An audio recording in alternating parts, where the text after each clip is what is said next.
अपन शक्ति देखा दी अशोभीनो दबे दर्दी के विधायक में जीता दी मैया बीनो दबे दर्दी के विधायक में जीता दी मैया बीनो दबे दर्दी के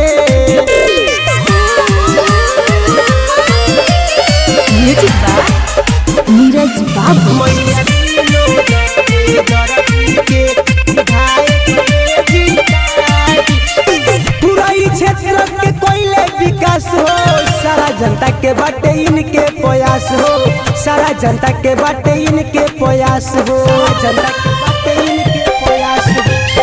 पूरा क्षेत्र के कोयले विकास हो सारा जनता के बाटे इनके प्रयास हो सारा जनता के बाटे इनके प्रयास हो देवी माई इनको सपना पूरा दी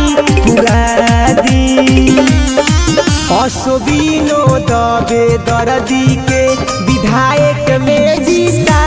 दी मैया बीनो दबे दर्दी के विधायक में जीता दी मैया बीनो दबे दर्दी के नीरज बाबू मैया बीनो दबे दर्दी के विधायक में जीता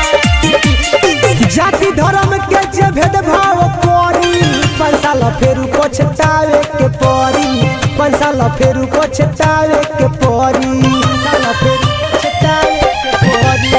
जाति धर्म के जे भेदभाव करी 5 साल फेरू पछतावे के परी 5 साल फेरू पछतावे के परी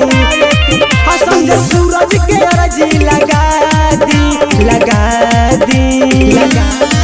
मैया बीनो दबे दर्दी के विधायक में जीता दी मैया बीनो दबे दर्दी के विधायक में जीता दी मैया बीनो दबे दर्दी